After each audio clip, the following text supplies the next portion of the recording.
ఇంద్రజ గారికి, అలాగే మా శ్రీనివాస్ గారు, మా మిత్రుడు రమణారెడ్డి, అందరికీ నమస్కారం. పాత్రిక మిత్రులకి, మీడియా సోదరులకి.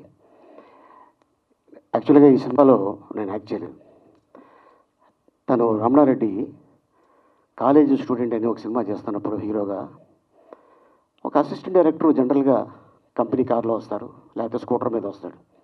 ఈ వ్యక్తి ఒక అంబాసిడర్ కార్లో వచ్చాడు, పార్కింగ్ చేశాడు, క్లాప్ కొట్టాడు, వెళ్ళిపోయాడు.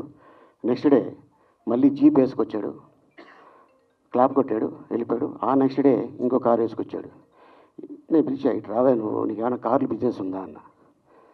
కాదండి, నేను కొంచెం పెద్ద ఫ్యామిలీ నుంచి వచ్చినోడిని, సినిమా మీద ఇష్టంతో వచ్చినోడిని, ఫ్యూచర్లో నేను మంచి డైరెక్టర్ అవ్వాలని అనుకుంటున్నాను, అందుకోసం అసిస్టెంట్ డైరెక్టర్గా స్టార్ట్ చేశాను నా కెరియర్.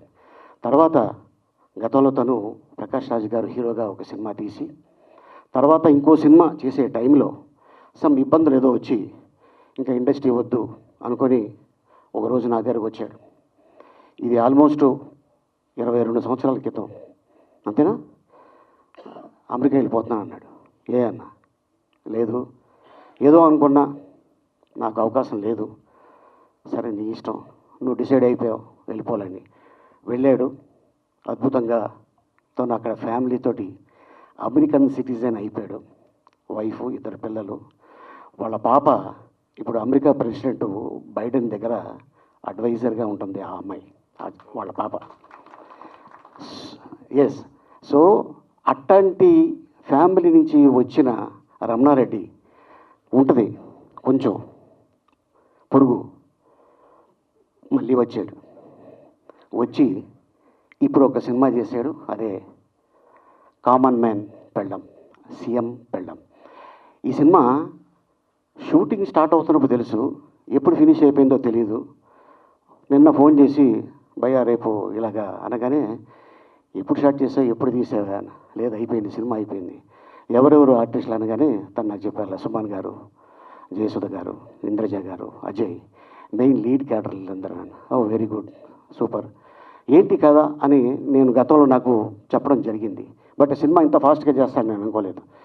రమణారెడ్డి దగ్గర ఇప్పుడు కూడా నేను గర్వంగా చెప్పుకోగలను. రేపు సీన్ ఏంటి అనేది కాస్ట్యూమ్తో సహా, ఎంతసేపు సీను, ఆర్టిస్టులు ఎవరు, ఆర్ట్ డిపార్ట్మెంట్కి ఏంటి, ఎన్ని గంటలకు రావాలి, ఇవన్నీ ఒక్కొక్క పేజీల లెక్కన ఒక పెద్ద సూట్ కేసులో ఇంత పెద్ద బౌండ్ స్క్రిప్ట్ పెట్టుకుంటాడు. అంత ప్యాషన్ ఉన్న డైరెక్టరు.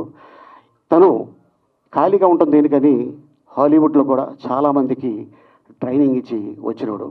అండ్ ఇట్లాంటి ప్యాషన్ ఉన్న డైరెక్టరు డెఫినెట్గా ఈ సినిమా పెద్ద హిట్ అయితే తను మళ్ళీ తెలుగు ఇండస్ట్రీకి ఒక మంచి డైరెక్టర్ వచ్చాడు అని డెఫినెట్గా నేను యాజ్ ఎ ఫ్రెండ్గా ఫీల్ అవుతాను. అండ్ డెఫినెట్గా ఈ సినిమాలో ఇంతమంది మంచోళ్ళు ఒక వేదిక మీద కలిశారు కాబట్టి ఈ సినిమా పెద్ద హిట్ అయ్యి తనకి మంచి పేరు రావాలి, నిర్మాత గారికి కూడా. ఎందుకంటే ఫస్ట్ టైము ఒక డైరెక్టర్ని నమ్ముకొని, ఒక కథను నమ్ముకొని ఇంత డబ్బులు పెట్టి సినిమా తీశారంటే ఆ కథ మీద ఉన్న ఆయనకి ఎంతో ఇష్టంగా అండ్ ఎస్ ఈ సినిమా డెఫినెట్గా బాగుంటుంది అనే ఉద్దేశంతో వారు చేయటం జరిగింది. అండ్ అలాగే ఈ సినిమాలో ఉన్న ఆర్టిస్టులు అవ్వచ్చు, టెక్నీషియన్స్ అవ్వచ్చు, అందరికీ మంచి పేరు రావాలని, ఈ సినిమా పెద్ద హిట్ అవ్వాలని ఒక ఫ్రెండ్గా నేను కోరుకుంటున్నాను. Thank you so much.